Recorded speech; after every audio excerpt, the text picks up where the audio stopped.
Buongiorno cari amici, benvenuti anche oggi a una piccola live splash da vostro Marietto Veneziano. Oggi parleremo di una tematica che alcune amicizie nei vari tempi e corsi della mia esperienza professionale mi hanno chiesto, e cioè donare gli organi, dare una parte di noi, magari se un giorno lasceremo questo bellissimo palla colorata magari poterla dare a delle persone che ne siano degne. Ma prima di fare questo, il vostro benedetto veneziano vi chiede di iscrivervi al canale YouTube di Hildegard, al mio canale, se non vi siete ancora iscritti, chiaramente di venirci a trovare nei nostri gruppi social.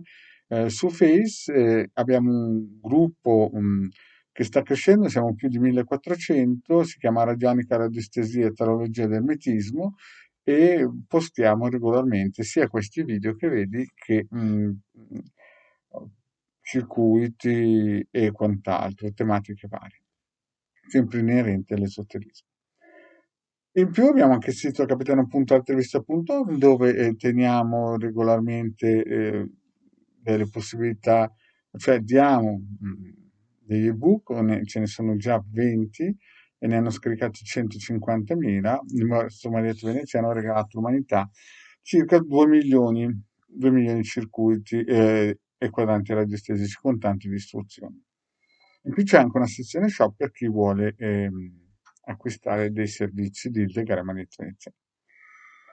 E chiaramente anche il gruppo Telegram. Qui sotto comunque abbiamo tutti i link in descrizione per chi vuole raggiungerci. Bene, parliamo un po' di questa tematica che potrebbe essere interessante, ma voglio partire un po' da lontano. Partiamo da lontano quando magari all'inizio la gente prende la patente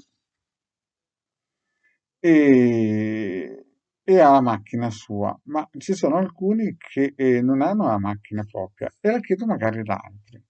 E altri magari sono un pochettino titubanti perché dicono: Guarda, io l'ho già prestata a qualcun altro, però quando l'ho ripresa io la macchina era come se avesse avuto qualcosina di diverso.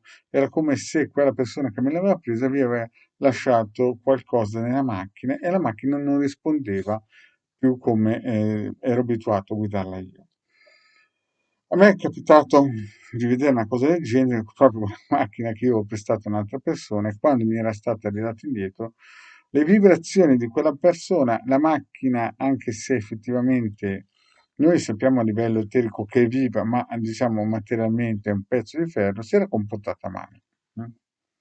Quindi se la macchina si comporta male, figuriamoci un organo. Ma parliamo ancora di un altro discorso, no? Perché un giorno, per chi ha letto qualche libro, non autobiografico, ma di qualcuno che scriveva di Gurdjieff, no?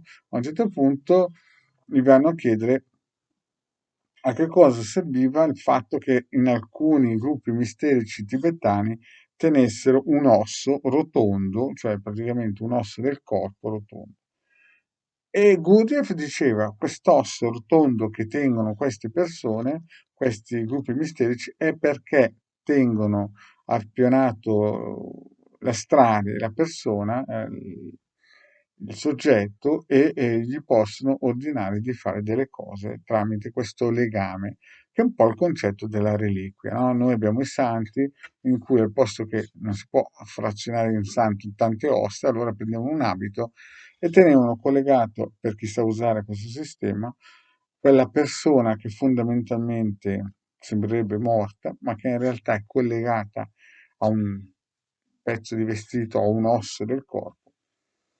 E quindi è chiaro che se qualcuno sa attivare e usare questi sistemi, se una macchina, ad esempio, voi la date a qualcun altro, vi ritorna e vi accorgete che non risponde più come prima ed è una macchina di ferro, se in Tibet prendono ossicine di persone chiaramente non tengono le ossicine di una persona che è un poverazzo, tengono ossicine di persone che sono stati grandi uomini misterici, diciamo così, che possono avere una certa influenza poi quando li si tiene agganciati con questo osso.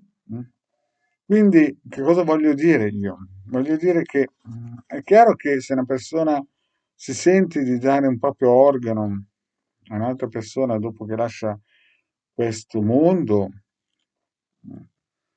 è una questione di coscienza. È chiaro che è anche karmica la cosa, perché chiaramente se una persona di una certa qualità animica lascia un organo a un'altra persona, sicuramente a livello karmico succede sicuramente qualcosa di buono.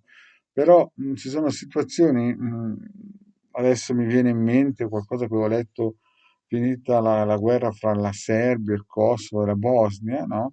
Che praticamente questi, poi io qui lo dico, qui lo nego perché l'ho letto sui giornali e non c'ero quando hanno fatto queste cose qua, ma raccontava un medico che era stato arruolato, che in una villa presa da degli ebrei, comprata dagli ebrei, venivano portati dei prigionieri serbi e venivano espianti degli organi per poi darli alle persone anziane israeliane. Allora io qui lo dico e qui lo nego, l'ho letto sui giornali anni fa di un medico che non ce la faceva più perché aveva visto queste cose terribili e le aveva dette. Chiaro che lì c'era poco di coscienzioso e di volontà di donare organi, no?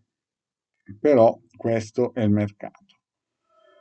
Io, per come posso raccontarla, come ho vissuto da piccolino, parlando col capitano degli Alpini di Torino, mi ha portato nel futuro e mi ha fatto vedere che fra qualche anno gli uomini avranno degli organi non umani, ma degli organi artificiali, potranno vivere tranquillamente 300 anni, potranno vedere in futuro anche il passato delle persone e quindi io già mi ero spaventato perché quando ho detto, cavolo, se vedo il mio passato sono fritto, no? E quindi quando mi ha fatto vedere queste cose qui, noi vivremo in un mondo in cui le persone potranno vivere 300 anni e sarà tutto artificiale, no? Però prima di riuscire ad arrivare a quel mondo, no? Quel mondo che fondamentalmente, se noi raccontassimo a uno di 200 anni fa che noi potremmo parlare con un pezzo di metallo dall'altra parte del mondo o vedere cosa fanno alla TV dall'altra parte del mondo, ci prendono per pazzi. Quindi è chiaro che anche dire che fra qualche anno noi, fra qualche tempo noi potremo vivere 300 anni sembra una pazzia, ma è quello che ho visto io, no? Quindi per quelli che vogliono donare gli organi, lì il discorso è come una macchina, no? Quando tu dai una macchina a qualcuno altro, se qualcun altro ha delle energie un pochettino nefaste, quando risalti su questa macchina, chiaramente gli effetti li senti se sei un po' sensibile.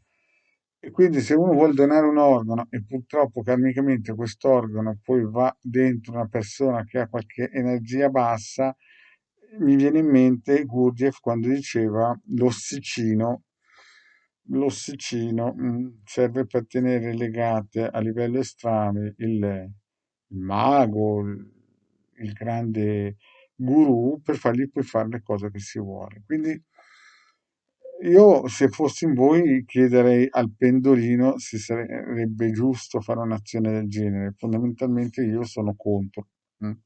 Sono contro non tanto perché appunto quando uno se ne va, poi, come ho già detto in altre pillole, io a 7 anni e mezzo sono stato tirato sotto la moto, quando uno lascia il corpo, poi il corpo non c'entra niente.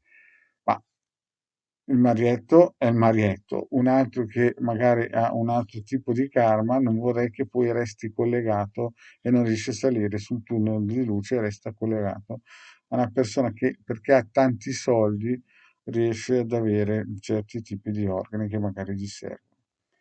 E poi c'è il discorso che dicono, ma io non lo so, io queste cose non le dico, no?